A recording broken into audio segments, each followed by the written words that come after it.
नमस्कार दोस्तों, मैं मुकेश सिंह परियार आपका हार्दिक स्वागत करता हूं स्टडी विथ एमआर क्लासेस पर। आज हम संविधान सीरीज के अगले सेशन में बढ़ते हैं और पहला क्वेश्चन देखते हैं।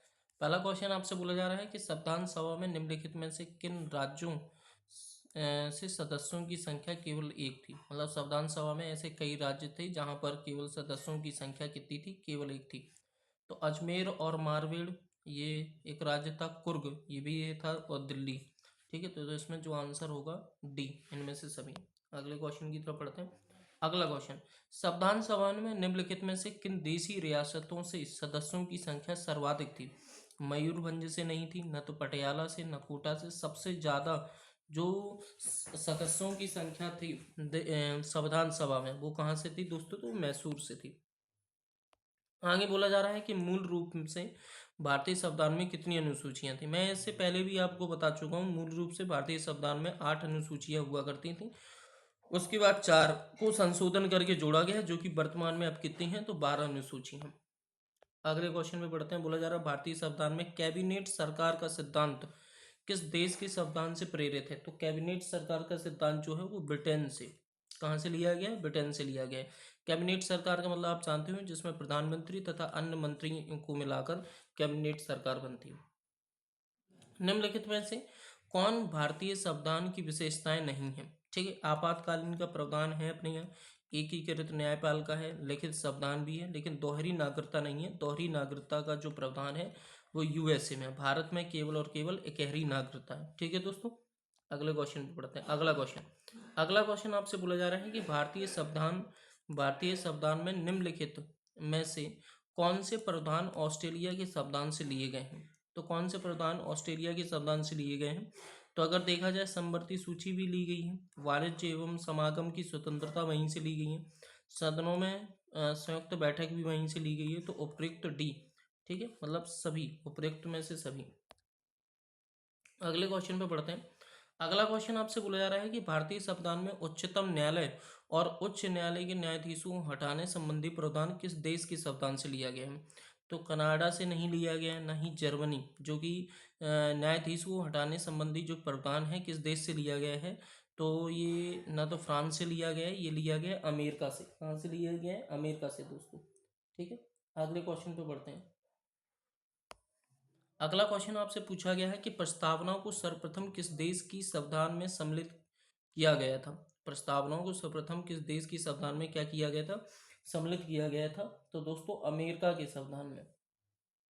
किसके संविधान में, अमेरिका के संविधान में प्रस्तावनाओं को सबसे पहले देखा गया था या सम्मिलित किया गया था।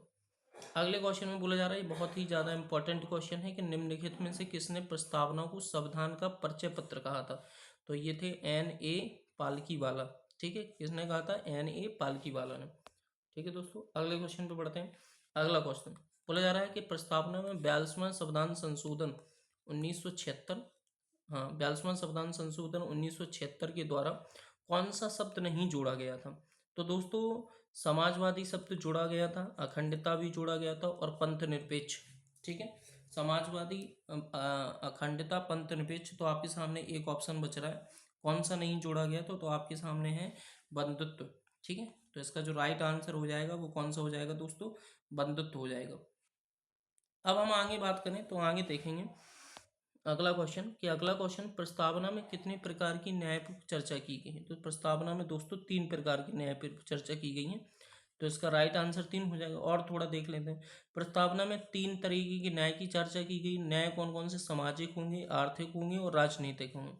5 तरीके की स्वतंत्रता की बात की गई, विचार, अभिव्यक्ति, धर्म, विश्वास और उपासना की स्वतंत्रता। विचार की, अभिव्यक्ति की, धर्म की, विश्वास और उपासना की स्वतंत्रता। 2 समानताएं की बात की गई है, प्रतिष्ठा और अवसर, और भ्रातृत्व की बात की जाए तो एक बंधुत्व की बात की गई।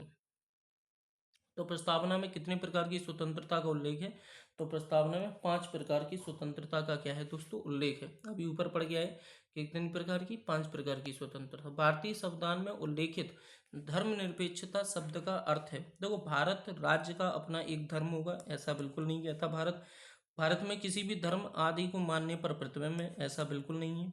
हिंदू धर्म राज्य का आधिकारिक धर्म होगा, ऐसा भी नहीं है। ये राइट आंसर होगा कि सभी धर्म समान हैं और उन्हें सरकार का समर्थन क्या है, प्राप्त है।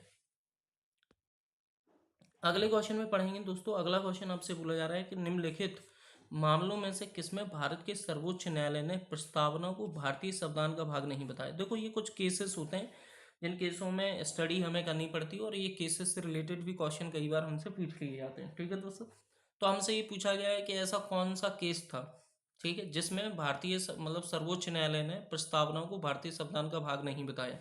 तो केशवानंद में तो बताया था दोस्तों, सज्जन सिंह केस है नहीं है, न गोलकनाथ, तो बेरूबारी, ये जो बेरूबारी का केस था ना दोस्तों, बेरूबारी बनाम संघ सरकार का केस था, 1960 में हुआ था। इसमें हुआ क्या था, इसमें सुप्रीम कोर्ट के सामने क्वेश्चन आया और सुप्रीम कोर्ट से पूछा गया कि बताइए जो प्रस्तावना है उसमें अनुच्छेद 360 के अंतर्गत संशोधन होगा ही कि नहीं। तब सुप्रीम कोर्ट ने निर्णय सुनाया और कहा कि प्रस्तावना में संशोधन नहीं हो सकता, मतलब उन्होंने कहा कि प्रस्तावना को भारतीय संविधान का भाग नहीं बताया गया। तो ऐसा कौन सा केस था, तो ऐसा बेरूबारी केस था।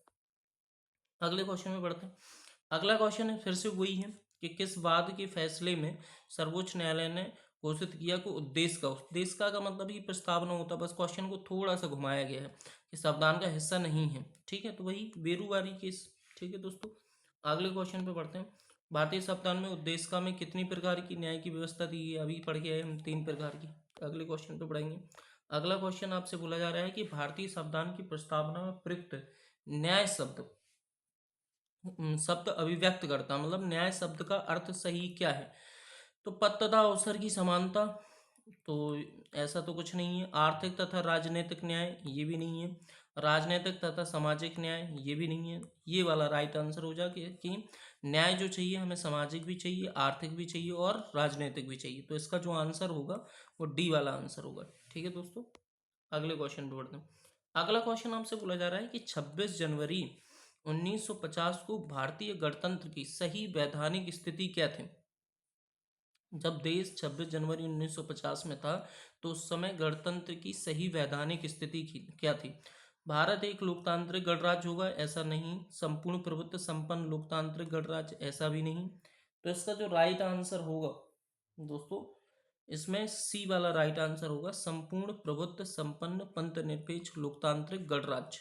ठीक है, समाजवादी आपको बताया अभी कि कुछ दिन बाद जोड़ा गया तो समाजवादी तो नहीं हो सकता, इसलिए राइट आंसर केवल और केवल क्या होगा दोस्तों, सी सही हो जाएगा।